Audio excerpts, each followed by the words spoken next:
Ma très chère communauté, mes très chers amis, nous sommes aujourd'hui le 5e jour de Hanouka. J'aimerais partager avec vous une petite histoire. Parce que ce 5e jour a une capacité particulière de pouvoir éclairer les situations les plus obscures dans notre vie. Car le 5e jour de Hanouka ne peut jamais tomber en Shabbat. L'histoire est la suivante, c'est dans un Bet Chabad. Un jour, un shliach, un délégué du rabbi, racontait l'histoire suivante. Il a dit, c'est ces deux chassidim qui avaient l'habitude chaque année de partir, de se rendre auprès du rabbi, d'aller voir le rabbi à New York. Et malgré les difficultés, ils n'ont jamais mis de côté ces efforts-là.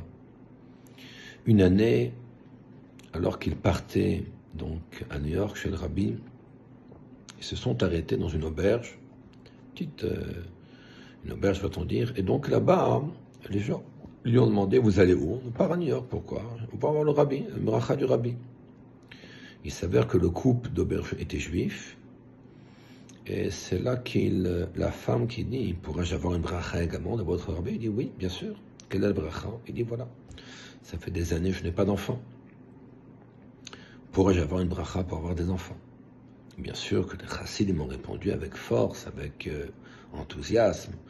On va demander une bracha pour vous, etc. C'est sûr que la bracha va se réaliser.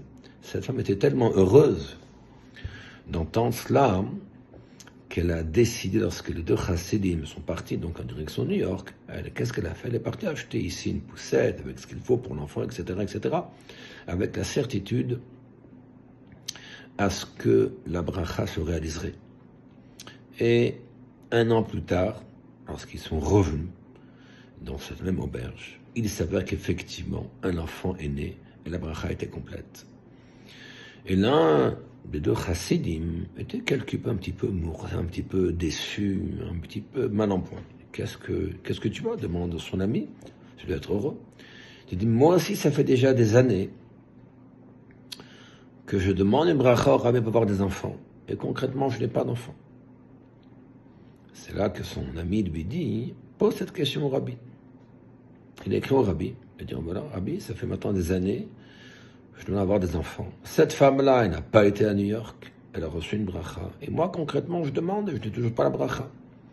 Le rabbi a répondu, parce que cette femme, elle était tellement sûre de la bracha. Il faut croire à la bracha. Elle a fait le keli, le réceptacle pour la bracha. Elle a déjà acheté une poussette. Peut-être que si vous-même, vous allez acheter une poussette et ce qu'il faut, c'est sûr que la bracha se réalisera.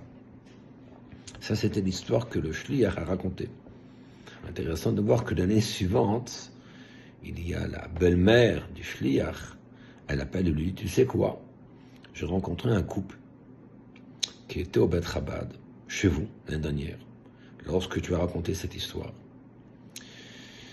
Et ce couple n'avait pas d'enfant depuis 20 ans.